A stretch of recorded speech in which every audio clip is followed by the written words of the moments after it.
United States continue to be challenged with COVID-19 as many children are just weeks into their school year and already facing quarantine. This is why parents are hopeful that vaccine approval is only weeks away. It is expected that Pfizer will be the first emergency approved vaccine for children ages 5 to 11. While children ages 5 to 11 are the next eligible group in the U.S., many older Americans are waiting for the CDC to fully recommend booster vaccination. Due to the high rate of COVID-19 infections in the U.S., the White House COVID-19 Task Force has developed recommendations for living post-COVID.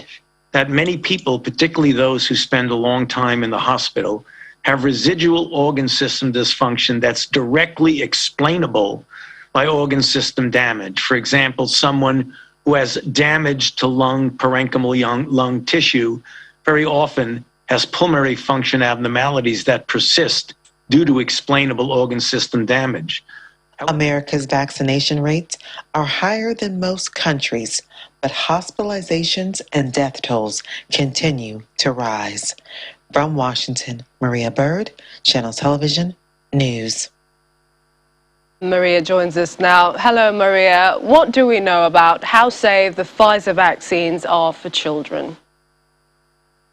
Thank you for having me. Yes, the Pfizer vaccine is said to be the most safe for children. So they're expecting it to get approval with flying colors to the FDA, and they're expecting that it will probably roll out within the next 30 to 60 days here in the U.S. And so this vaccine has been tested with various groups of children. They started as young as 18 months, but I think those trials have still not proved to have the same success rate as for the children between the ages of 5 to 11. So this is what they're expecting will be the leading vaccine for children, and potentially thereafter we will see Moderna and Johnson & Johnson come forth with some vaccine options as well. Ryan, talking about Johnson & Johnson, they said its second dose shows that a booster shot further increases protection against COVID. So, I mean, how are booster shots ongoing there?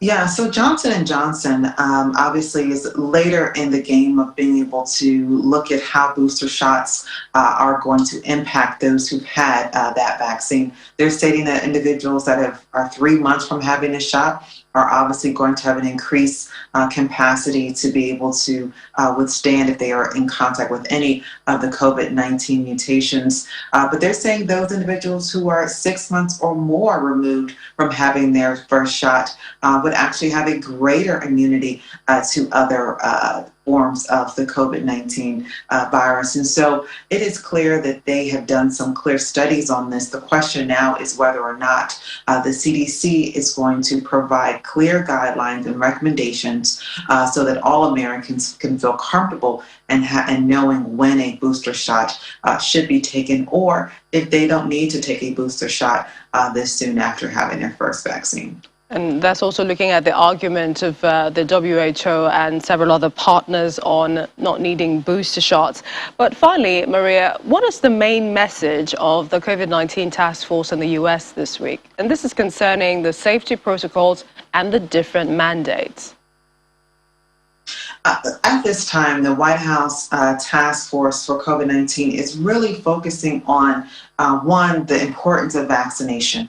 They're focusing on the importance of mask wearing. I think they're a little concerned that Americans who have adopted, which I think they want Americans to adopt the idea that vaccines are the best method to protect themselves from the virus, are not going above and beyond and getting a booster shot that is not necessary, because there's still limited research on the potential other impacts of the vaccine. And so they're really wanting to be a little bit conservative on their advice in that area, and also knowing some of the other challenges that the rest of the world is facing with just needing access to vaccinations. Obviously, children are becoming a great concern because of the fact that we are seeing an increased number of children contracting the virus, and that obviously is increasing the number of children that are having to be hospitalized. And so those are some of the protocols. But furthermore, they're also wanting to bring forth the impact of the virus, even long term. We heard Dr. Fauci mention the fact that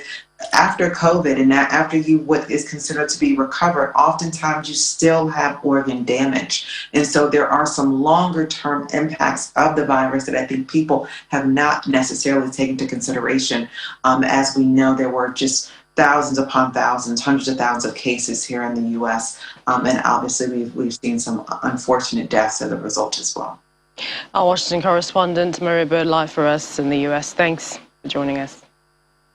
Thank you for having me.